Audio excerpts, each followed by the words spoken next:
C'est vraiment une nouvelle machine.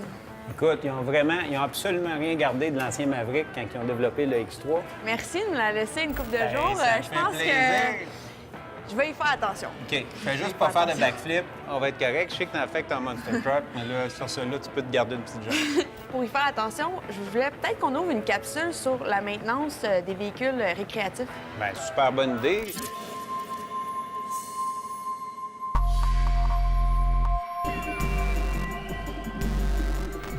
Aujourd'hui, on parle d'entretien de véhicules de loisirs avec Simon. La meilleure façon pour garder le véhicule plus longtemps et garder sa valeur de vente. Effectivement, on va essayer d'y aller vraiment de base, les choses que les gens peuvent faire à la maison. OK. C'est sûr, évidemment, on investit dans un véhicule comme ça, on veut le garder longtemps.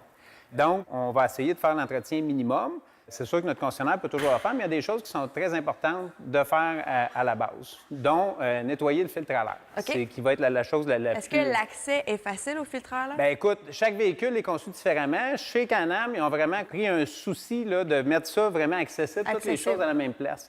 Donc, on va commencer par enlever le siège. Plus c'est facile, plus les gens vont faire Bien, l'entretien. effectivement. Donc, quand on enlève le siège, on a déjà un accès à la batterie, le kit de frein, puis on fait seulement que venir enlever ici le petit couvercle. OK. Et on a un accès direct ici au filtre à l'air du VTT. Oh, quand Évidemment, même. un VTT, hein, on est en conduite hors route, donc c'est beaucoup de poussière, surtout les gens qui vont rouler l'été. Donc, c'est très, très, très important. Comme dans mon pit de sable. Exactement. On fait une bonne journée qu'il y a de la poussière, on suit l'autre véhicule. Tu sais, souvent, on va se ramasser le conducteur avec la face pleine de poussière, mais le véhicule, lui aussi, en respire. Donc, ça va être très important ici de sortir le filtre à l'air, le nettoyer Pas mal comme il faut. après chaque grosse journée. Une grosse journée là, dans la poussière, là, ça va être super important de nettoyer son filtre à l'air.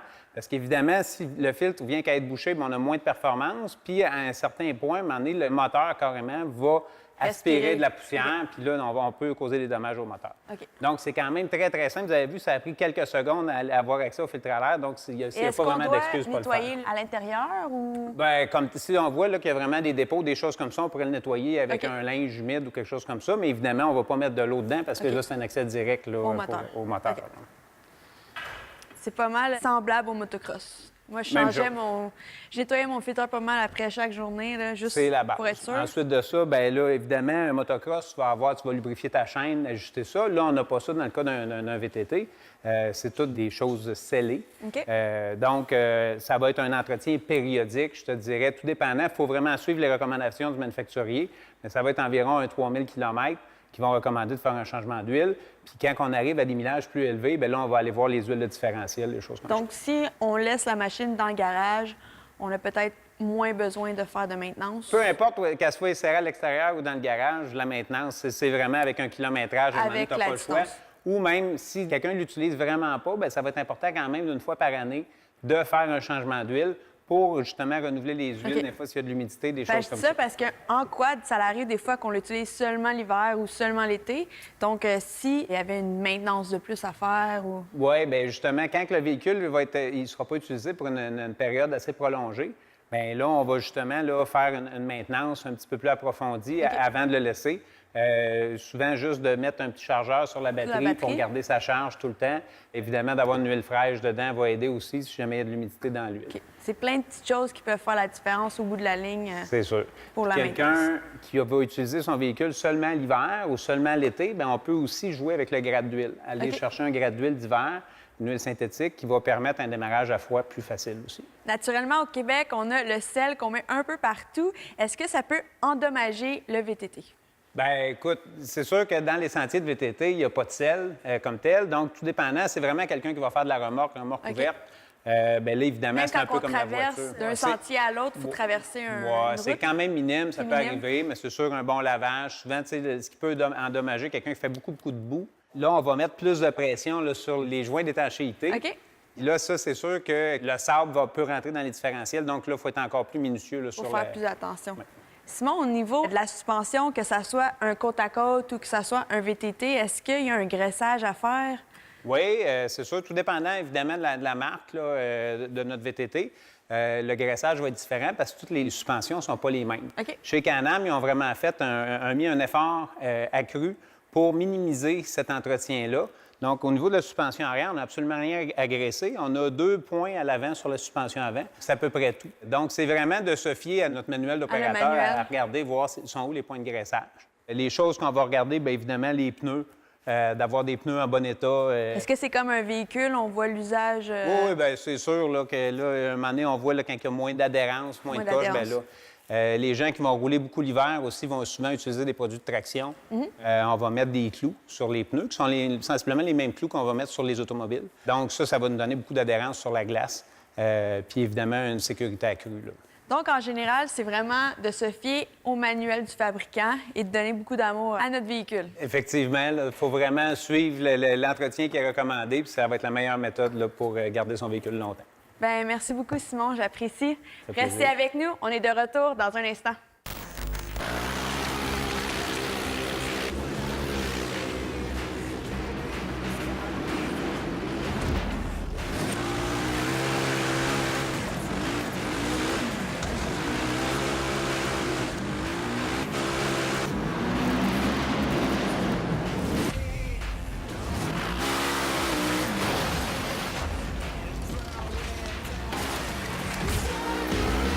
Je vous prépare une nouvelle zone au retour.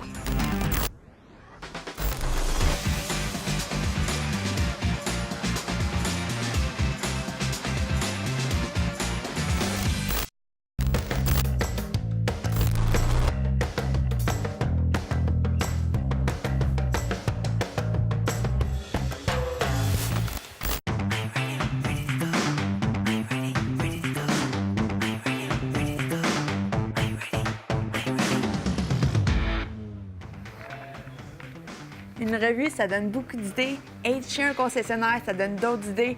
Aujourd'hui, là, j'ai le goût d'essayer une machine que j'ai jamais essayée auparavant. Je pense qu'aujourd'hui, c'est la journée idéale. On va aller essayer quelque chose de nouveau. Let's go!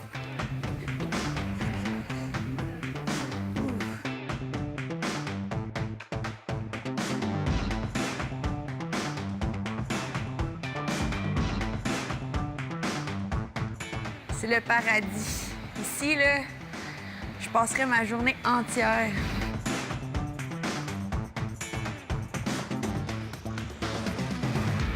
Il y en a du stock ici? Ouais, ben on est comme un gros Costco. Hey, vous en avez beaucoup de marques? Ouais, ben on a bien des choses qui s'en viennent de nouveau aussi. OK, On j'aime ça. on a un agrandissement aussi de 42 000 pieds carrés qui s'en viennent aussi. Ici, dans le fond, c'est tous des bateaux à vendre. Est-ce que vous faites l'entreposage ici pour les clients? Ouais, on fait de l'entreposage aussi. On fait de l'entreposage de bateaux, d'autos, de motos. En haut, là, un sens, c'est tout ce qui est power sport, tout ce qui est moto, VTT, côte à côte, motocross, tout est en haut seulement. OK. Là, aujourd'hui, tu es ici, tu as fait le tour du magasin. Oui, pas mal. As-tu goût d'essayer quelque chose? As-tu goût d'aller sur l'eau? Aujourd'hui, j'aimerais ça essayer quelque chose de très nouveau, là. Quelque chose que j'ai jamais essayé. Tu veux-tu aller faire du side-by-side en sentier? Ah, j'en fais souvent du side-by-side, là. Quelque chose de plus nouveau, là. Quelque chose que j'ai jamais essayé, là. OK, j'ai peut-être quelque chose pour toi. Tu veux-tu aller ça? J'aimerais ça. J'ai quelque chose d'un peu extrême. OK. C'est nouveau de cette année ou? C'est pas nouveau, mais c'est quelque chose qu'on voit pas souvent. J'aime C'est ça, quelque chose de ça. rare, d'après moi, de trippant que tu vas aimer. OK. Puis avec moi, je vais te montrer. Parfait.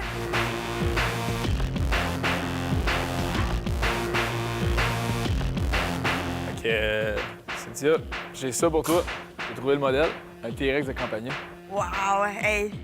T'as lu dans mes pensées?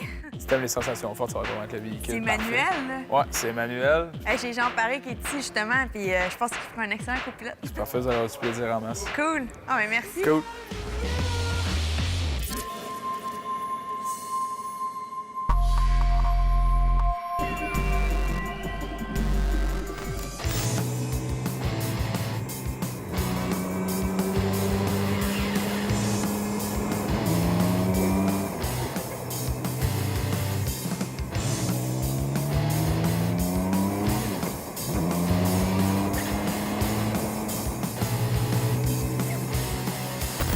Wow! Une belle machine? Oui, un beau T-Rex 16S, version P. Une version Écoute. canadienne en plus. Oui, spécial 150e anniversaire. Fait à Boucherville, ici, sur le bord de la 20, pas Fait que loin. c'est vraiment un produit québécois, là. Oh, oui, absolument québécois. Belle machine. Très, très sportif. C'est quoi l'évolution depuis le début avec la machine? C'est au niveau de la motorisation, je te dirais. Au début, il avait commencé avec des GSX R1000 de Suzuki. On passait au Kawasaki avec le Z14 RR qui était extrêmement nerveux. La version qu'on a ici, c'est avec BMW, la motorisation EK 1600. Transmission aussi. Nerveux, très sportif aussi. Beaucoup plus doux. Ce modèle-là particulièrement, c'est l'EP, au niveau On des peut bancs. voir les suspensions après Exact. ça. La différence, c'est justement avec les S que tu as la suspension ici, LK, qui fait que tu as vraiment une douceur de roulement que tu n'as pas avec l'autre. Comme je te dis, c'est peut-être qu'à ta journée, tu peux trouver ça un petit peu plus difficile. À mon âge, c'est probablement plus le fun d'avoir un P Avec comme ça. les routes au Québec, là. Exactement, les belles routes du Québec qu'on a, c'est vraiment la machine est maintenant adaptée.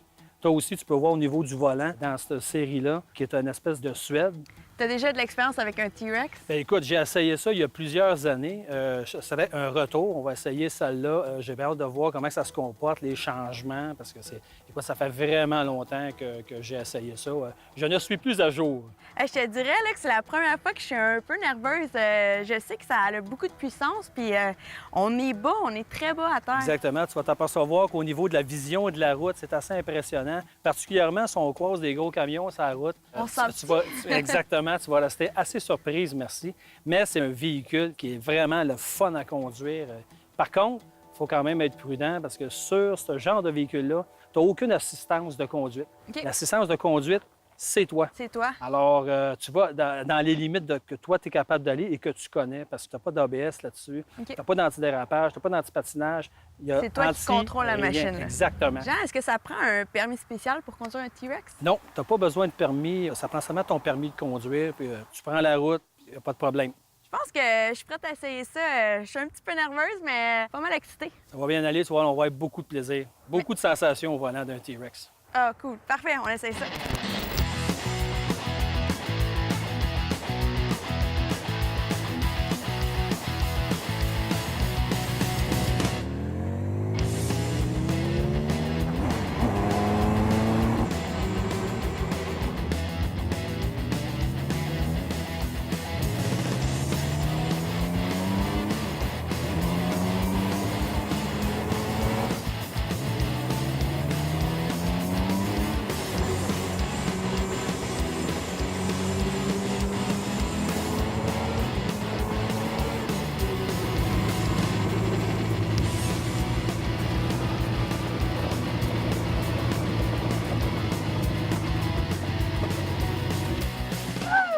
Une vraiment belle expérience. Puis comment t'as aimé ça, la puissance? J'ai vraiment aimé le changement de vitesse. J'avais vraiment l'impression d'être dans une Ferrari. Ah oui, écoute, ça répond vraiment bien comme machine, tient bien la route. Alors, puis on a eu une belle journée, beau paysage en plus. Ça fait vraiment beau dehors, puis l'adrénaline dans le tapis. Hein? Puis comment t'as trouvé ça au niveau de la suspension, les routes? Bien, on la sent quand même parce qu'on est très bas, mais je te dirais que c'est quand même assez doux. Oui, Avec la suspension LK, je pense que ça fait quand même une belle différence. c'est vraiment spécial. Merci beaucoup hein, pour l'expérience. Yes. Restez avec nous, on est de retour avec plus d'action!